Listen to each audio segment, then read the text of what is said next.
Hi friends, simple ಆದ ಒಂದು breakfast ರೆಸಿಪಿಯೊಂದಿಗೆ ಮಾಡಲು ಬೇಕಾಗುವ ಸಾಮಗ್ರಿಗಳು: 1 ಕಪ್ ರವೆಯೊಂದಿಗೆ ಕ್ಯಾರೆಟ್ ತುರಿ ಮತ್ತು ಮೊದಲೇ ತೋರಿಸಿದ ಮುಲ್ಲಂಗಿ ಎರಡನ್ನು ತುರಿದು ಸಣ್ಣಗೆ ಅದನ್ನು ಆ ರವೆ ಮಿಶ್ರಣದೊಂದಿಗೆ ಸೇರಿಸಿಕೊಳ್ಳಿ. ರವೆ ಮಿಶ್ರಣದೊಂದಿಗೆ ಮತ್ತು ರುಚಿಗೆ ತಕ್ಕಷ್ಟು ಉಪ್ಪನ್ನು ಸೇರಿಸಿ ಅದನ್ನು ಹದವಾಗಿ ಕಲಿಸಿ. ನಾವು ರೊಟ್ಟಿ ಮಾಡೋದರಿಂದ ರೊಟ್ಟಿ ಕನ್ಸಿಸ್ಟೆನ್ಸಿ ನೋಡಿಕೊಂಡು ಸ್ವಲ್ಪನೇ ನೀರು ಹಾಕ್ಕೋಬೇಕು. ನಾವು ತುಂಬ ನೀರು ಹಾಕ್ಕೊಂಡು ತೆಳುಗಾಗ್ಬಿಟ್ರೆ ರೊಟ್ಟಿ ಚೆನ್ನಾಗಿ ಬರೋದಿಲ್ಲ, ನಮಗೆ ಕ್ರಿಸ್ಪಿಯಾಗಿ ಬರೋದಿಲ್ಲ.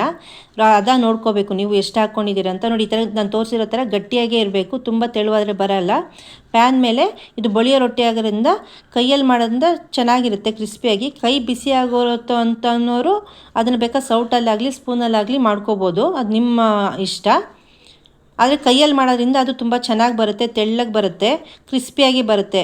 ನಾವು ಎಷ್ಟು ಅಗಲ ಬೇಕೋ ಅಷ್ಟು ಅಗಲ ಅದನ್ನು ಕ್ಲೀನಾಗಿ ಕೈಯಲ್ಲೇ ಬಳಿಬೇಕು. ಅದನ್ನು ಕ್ಲೀನಾಗಿ ಅದು ತುಂಬ ತೆಳ್ಳಗೆ ಮಾಡೋದ್ರಿಂದ ನಮಗೆ ಕ್ರಿಸ್ಪಿಯಾಗಿ ಬರುತ್ತೆ ರೊಟ್ಟಿ. ಅದು ಅದೇ ಕ್ಲೀನಾಗಿ ಹಂಚ್ ಮೇಲೆ ಕಾದಿದ ತಕ್ಷಣ ಅದೇ ಎದ್ದೇಳುತ್ತೆ ಮೇಲೆ. ನಾವು ಕಷ್ಟಪಟ್ಟು ಕೆರೆಯೋದು ತೆಗಿಯೋದೆಲ್ಲ ಏನು ಬೇಡ. ಎಣ್ಣೆನೂ ಜಾಸ್ತಿ ಹಿಡಿಯೋದಿಲ್ಲ ನಮಗೆ. ಸುಮ್ಮನೆ ನಮ್ಗೆ ಎಷ್ಟು ಬೇಕೋ ಅಷ್ಟು ಒಂದು 3ರಿಂದ 4 ಡ್ರಾಪ್ಸ್ ಎಣ್ಣೆ ಹಾಕಿ ಅದನ್ನು ಬೇಯಿಸ್ಕೊಂಡ್ರೆ ಸಾಕಾಗುತ್ತೆ.